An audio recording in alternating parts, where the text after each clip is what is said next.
1997 जब एक शताब्दी अपने अंतिम पड़ाव पर खड़ी थी और दुनिया दूसरी शताब्दी के स्वागत की तैयारी कर रही थी, तभी हिंदुस्तान के एक हिस्से में महिलाओं की मौतों का सिलसिला शुरू हो गया।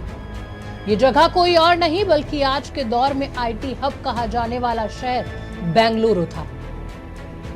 बेंगलुरु में अचानक से अमीर महिलाओं की मौत की खबरें सामने आई। इन महिलाओं की हत्या की जा रही थी। आए दिन पुलिस थानों में किसी अमीर महिला के कत्ल की शिकायत दर्ज हो रही थी। इन मौतों के सुराग जुटाने में पुलिस के भी पसीने छूट रहे थे। शहर की इन अमीर महिलाओं को किसने मारा, क्यों मारा, ये बड़ा सवाल बन गया था और इस सवाल का जवाब किसी के पास नहीं था। लेकिन इन कत्लों में एक चीज कॉमन थी। इन सभी महिलाओं की मौत साइनाइड के जरिए हुई थी।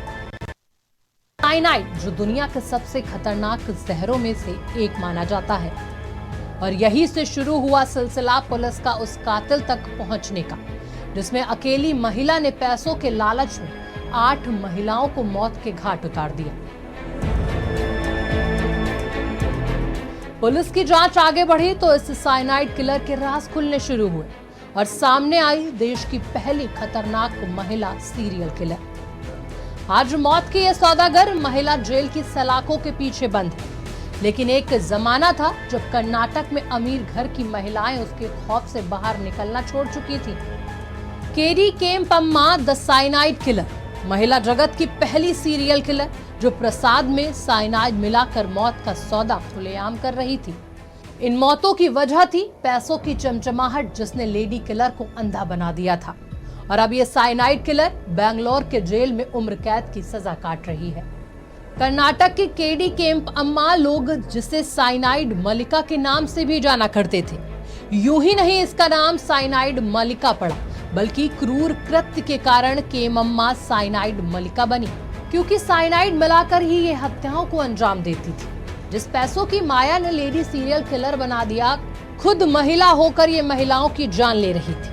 आंखों में धन्ना सेठ बनने के सपने सजाए अमीर महिलाओं को अपना निशाना बना रही थी। केम्पम्मा का शातिर दिमाग इतनी चालाकी से औरतों को मौत के घाट उतार रहा था कि सालों तक इसके सुराग पुलिस नहीं जुटा पाई। 8 साल में वो 6 महिलाओं को अपने शिकंजे में ले चुकी थी और इस बात की भनक किसी को कानो कान नहीं थी। ईश्वर के दरबार में वो मौत का शतरंज रच रही थी, मंदिर में मौत का खेल खेल रही थी। अपने समय में इस सीरियल किलर के नाम से लोगों की रूह कांप जाती थी। घर से निकली औरतें उसकी आहट से सहम जाती थी। ये साइनाइड मलिका बेंगलुरु के मंदिर में रहती थी और मंदिर में ही मौत की शैया बिछा रही थी। पुण्य करने वाली जगह पर वो पाप का घड़ा भर रही थी। लोगों के दुख दर्द दूर करने का दावा करने वाली ये साइनाइड किलर मौत का षड्यंत्र रच रही थी। इसके निशाने पर वो महिलाएं होती थी जो घर परिवार, नौकरी और बच्चे ना होने से दुखी होती थी, जो इसके जाल में आसानी से फंस जाती थी। साइनाइड मलिका महिलाओं को भरोसा दिलाती थी कि उसके पास साधना है जिसकी बदौलत वो उनकी जिंदगी में सुख ला देगी। उसके ऐसे चमत्कारिक दावों के कारण महिलाएं आसानी से उसकी शिकार बन रही थी। एक बार जब महिलाएं उसके जाल में फंस जाती थी, तब शुरू होता था सीरियल किलिंग का सिलसिला। आंखों में रही सोने का ख्वाब और सामने है दुखी अमीर औरतें, जिनकी तरह केम्पम्मा अमीर बनना चाहती थी, और यहीं से इसके शातिर दिमाग में खौफनाक अपराध ने जन्म लिया। मंदिर में आने वाली अमीर महिलाओं से मिलती जुलती और उनके दुखों के बारे में जानती। ये उन्हें भगवान की चमत्कार की कहानियां सुनाती और उन्हें अपने झांसे में लेकर उनके कष्टों को दूर करने की बात करती। पूजा के लिए सुनसान जगह पर बुलाती और महिलाओं को पूरे गहनों को पहनकर आने के लिए कहा करती। मौत के सौदे के लिए या तो केम्पम्मा एकदम सुबह का वक्त चुनती या फिर रात का, जिससे किसी को भी इस पर शक न हो। पहले मंदिर में पूजा पाठ करती और औरतों को आंख बंद करने के लिए कहती।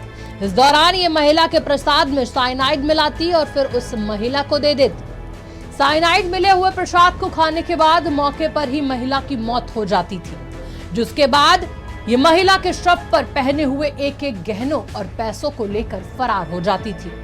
आए दिन अखबारों में अमीर महिलाओं की मौत की खबरें छपने लगी, लेकिन कातिल कौन, इस बात से पर्दा नहीं हट रहा था। फिर उसने अपना प्लान चेंज किया। पुलिस को इस पर शक न हो इसलिए अब इसने कुछ सालों तक हत्या नहीं की और ये अमीर घरों में जाकर साफ सफाई का काम करने लगी। एक घर में ये चोरी करती पकड़ी गई, जिसके बाद उसे 6 महीने की जेल की सजा हुई थी। जेल से बाहर आने के बाद अमीर बनने के ख्वाब ने एक बार फिर तूल पकड़ लिया और मौत का सौदा फिर शुरू हो गया। उसी पुराने अंदाज में केम्प अम्मा ने मौत का खेल रचा। हत्या से फिर से महिलाएं खौफजदा हो गई। पुलिस ने अब पूरा फोकस साइनाइड पर किया और उन्होंने सभी पुरानी फाइलें खोली। सभी की कड़ी एक दूसरे से जुड़ती चली गई। पुलिस सभी कड़ियों को जोड़ते हुए साइनाइड मलिका तक आखिर पहुंच ही गई और उन्होंने उसे गिरफ्तार कर लिया। साइनाइड मलिका के पास अपने गुनाहों को कबूल करने के अलावा और कोई रास्ता नहीं था।